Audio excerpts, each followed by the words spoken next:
January 17, 1942. Inglewood, California. Before the sun has fully broken over the San Gabriel Mountains, the morning air carries the cold metallic bite of machine oil and fresh aluminum shavings. The streets leading to the North American aviation plant are still dark, yet they pulse with movement, a river of human figures walking in from every direction, lunchboxes swinging at their sides, breath clouding in the winter chill. But these are not the men who filled these streets 12 months ago. These are women. Housewives who last season were folding laundry and kneading bread, now tightening bandanas over their hair, trading the quiet glamour of domestic routine for the industrial thunder of a nation at war. The factory doors swing open, and the roar of machinery swallows them whole. Somewhere on the floor, above the hammering and the hiss of compressed air, a woman picks up a rivet gun for the first time in her life, sets its nose against the aluminum skin of a fighter aircraft, and squeezes. The sound, sharp, precise, final, echoes across the floor and disappears into the noise of 1,000 others just like it. No one pauses. No one looks up.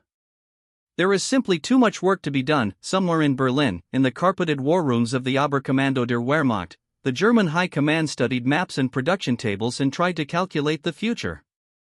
They had conquered Poland in 27 days, France in 6 weeks. They had pushed Soviet armies back hundreds of miles and reduced the cities of Europe to rubble and fire. They believed, with the cold certainty of men who had never been seriously wrong, that they understood the nature of war and the weight of nations. They believed they understood America. They did not. And the proof of that misunderstanding was already assembling itself on the factory floors of California, Michigan, and Ohio, assembled largely by the hands of women. To understand the magnitude of what German generals failed to see, one must first understand the ideological architecture that prevented them from seeing it. The Third Reich had constructed its entire philosophy of civilization upon a rigid arrangement of roles. Men were warriors, builders, and the engines of history. Women were vessels of the nation, bearers of children, keepers of households, guardians of the domestic flame. The Nazi Party had enshrined this doctrine in a phrase that was as simple as it was absolute: Kinder, Kusch, Kirche, children, kitchen, church. These were the 3 pillars of womanhood as the Reich defined it, and they were not metaphors. They were law, policy, propaganda, and social pressure fused into a single command. When the Nazi Party rose to power in 1933, it actively discouraged women from entering universities, stripped them of public positions, and rewarded prolific motherhood with state medals. The ideal German woman did not rivet. She did not weld. She certainly did not fly military aircraft or decode encrypted enemy transmissions. She bore sons for the Führer and raised them to march. This was not merely a social preference.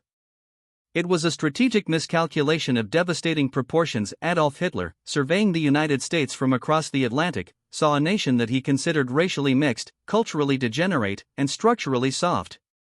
He dismissed American military capacity with contempt that bordered on theatrical. And when he looked at the image of American women entering factories, women standing at lathes and welding stations and assembly lines, his response was not alarm. It was scorn.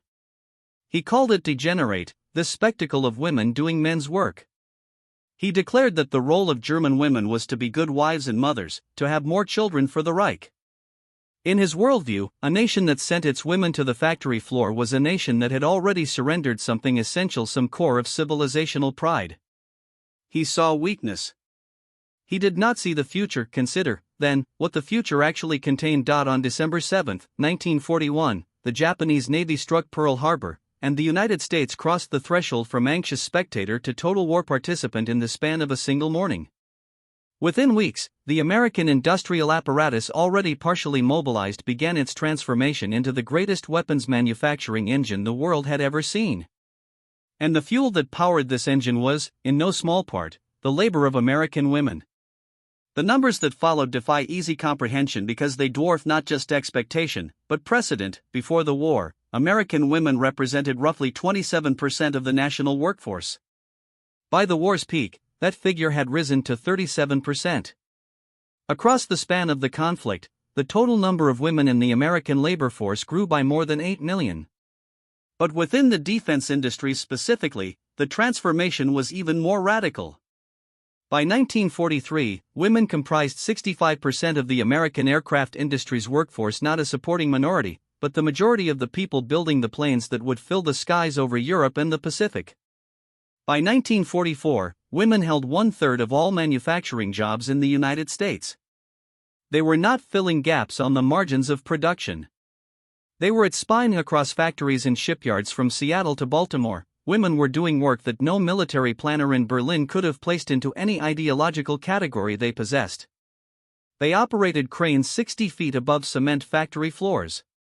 They worked as aerodynamic engineers, as flame cutters, and as tool machinists. They bent railroad tracks, ran furnaces, and repaired the structural frames of bomber aircraft. They were lumberjacks, welders, and chemical workers. They handled explosives with the steady hands of women who had once kneaded bread dough, and they did so 7 days a week, year after year, without the recognition of rank, without the honor of uniform, and in many cases without wages equal to the men they had replaced. What emerged from their labor was not a modest contribution.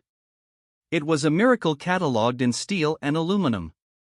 By the time the war ended, the United States had produced approximately 300,000 military aircraft, a number that staggers the imagination even now.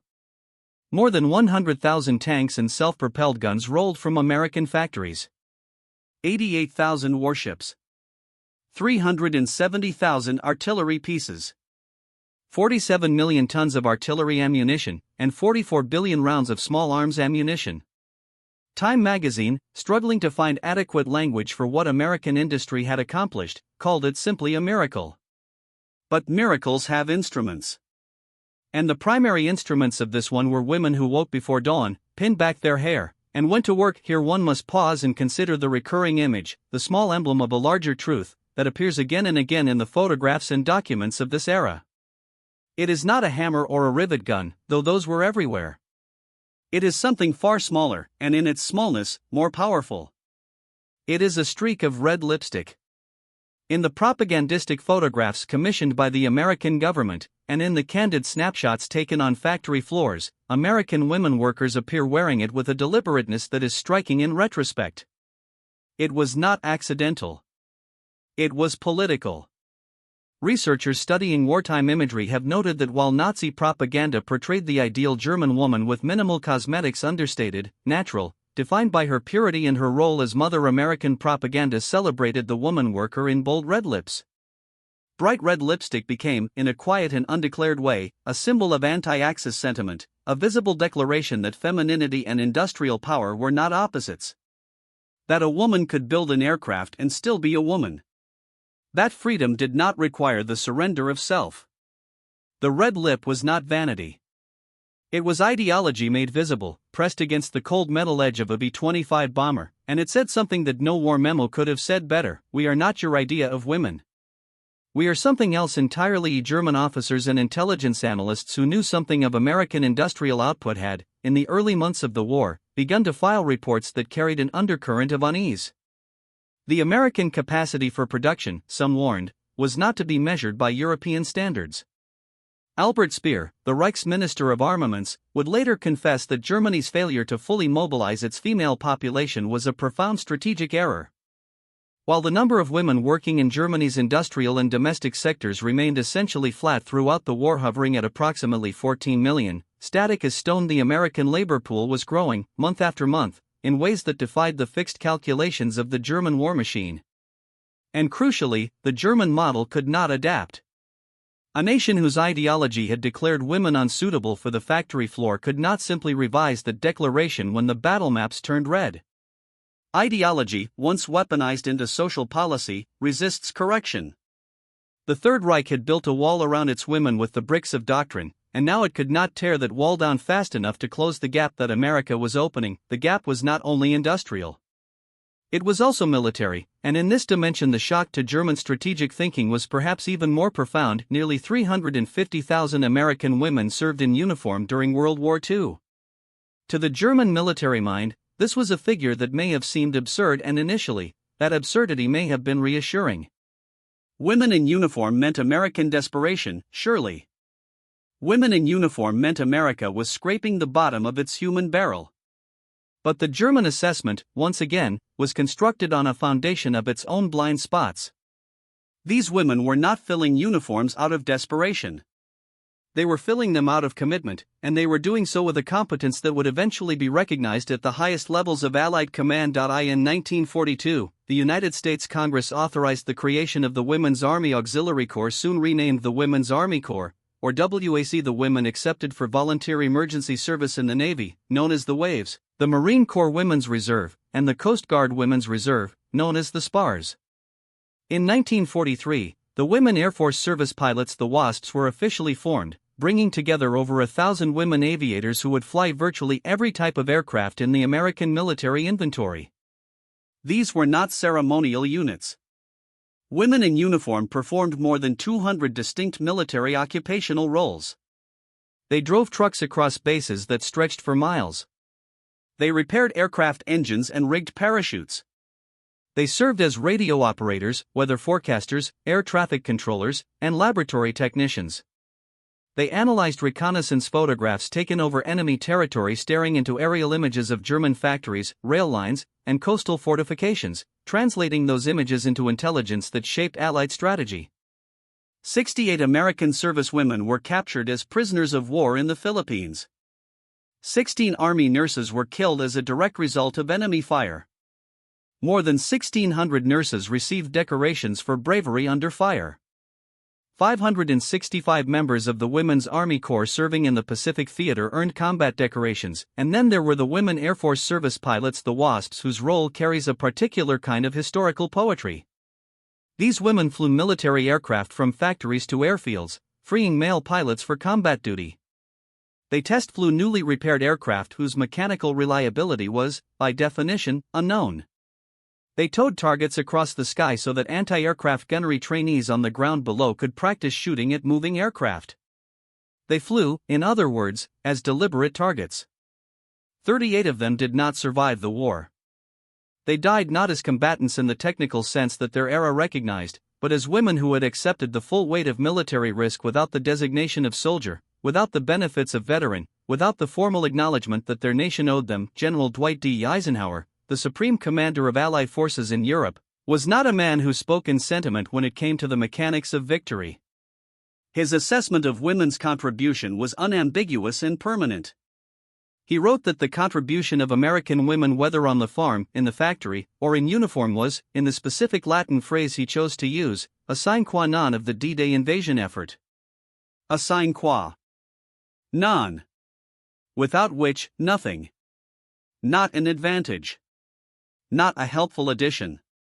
A prerequisite.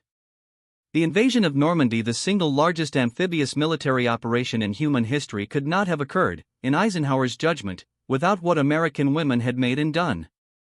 That single phrase, from that single source, contains the entire refutation of everything the German High Command had assumed about the American woman's place in the architecture of war. The question of how German officers processed this reality when it finally, undeniably arrived is one that historians have traced through prisoner interrogations, post-war memoirs, and the cold arithmetic of battlefield supply comparisons. German prisoners of war who arrived in the United States after 1943 reported being overwhelmed not simply by the abundance they encountered, but by the nature of the abundance, its scale, its orderliness, its cheerful, relentless productivity. Men who had been told that America was soft, decadent, and racially compromised found themselves in a country where the factories ran through the night and the women who ran them wore red lipstick and carried lunchboxes to their shifts as though winning the war were a matter of habit rather than extraordinary sacrifice. The cognitive dislocation was, by some accounts, total. These were not the weak, disorganized civilians that Nazi propaganda had promised. These were a people fully committed, their commitment extending across every demographic category the Reich had used to define limitation and exclusion. What this meant, strategically, was that Germany was not fighting the American soldier alone. It was fighting the American woman at the lathe. It was fighting the American woman in the cockpit. It was fighting the American woman bent over a decryption table at 2 a.m, pulling enemy secrets from static. It was fighting an entire civilization that had looked at the crisis before it and responded not with ideology, but with pragmatism, with the democratic refusal to declare any human being categorically unusable.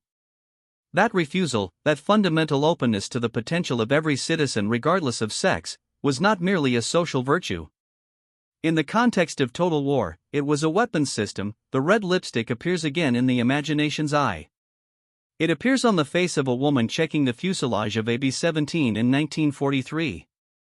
It appears in a factory photograph in Michigan, worn by a woman who was smiling for the camera between shifts.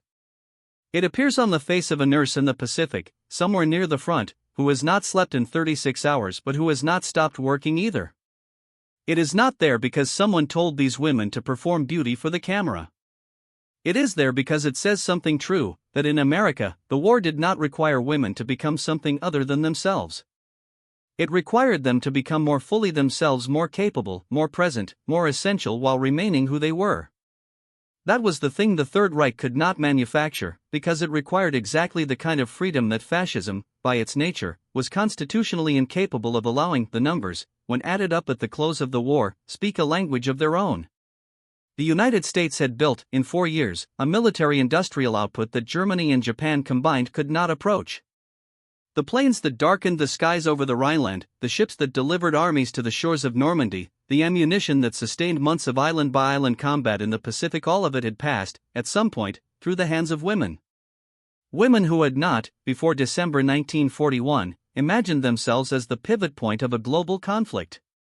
Women who had been told, in some cases for their entire lives, that their domain was the home and who had simply, without ceremony, expanded the definition of home to include the factory, the airfield, the operations center, the hospital tent within artillery range of the enemy line. When the war ended in 1945, many of these women were dismissed from their positions and sent back to the domestic arrangement from which they had come. Factory supervisors met them at the door with severance slips. The propaganda that had celebrated their strength now reminded them to return to their femininity, to yield the machines back to the men. Most did so without legal recourse, without adequate recognition, and without the veterans' benefits their service had merited. Some marched in protest. Some wrote letters to the president. Most simply carried the knowledge of what they had done into the quiet decades that followed, a knowledge that would, in time, prove impossible to fully contain. Because something had shifted in the American understanding of itself, shifted at a depth that no post-war reassignment of roles could reach. Women had stood at the machines and proven, in the most empirical terms available, that the argument against them had never been about capability. It had always been about control. The German generals who underestimated American women did not make an error of intelligence. They made an error of imagination. They could not imagine a civilization that would deploy its women not as a desperate last measure but as an integral, honored component of the war machine. They could not imagine it because their own system had made such a thing ideologically impossible. And that failure of imagination, that rigid, doctrine-enforced blindness cost them a war, because in the end, the war was not decided only on the frozen fields of Stalingrad, or on the beaches of Normandy, or in the burning archipelagos of the Pacific. It was also decided in the pre-dawn hours of an American morning, when a woman crossed a factory threshold, pressed a rivet gun against a wing panel, and squeezed. And again. And again. Hundreds of thousands of times, across thousands of factories, across 4 years of war, until the accumulated force of that labor, quiet, relentless, and largely uncelebrated, it had built something that no ideology of exclusion could outlast. A free people, when it trusts its citizens, all of its citizens, discovers reserves of strength that no enemy has calculated, because no enemy has believed those reserves exist. That is the lesson that the factory floors of 1942 taught the world. That is what the red streak of lipstick on the face of a woman building a bomber meant, and still means. Not defiance alone. Not strength alone. But the quiet, revolutionary insistence that freedom, when it is genuine, does not ask which hands are permitted to hold the tools of its defense.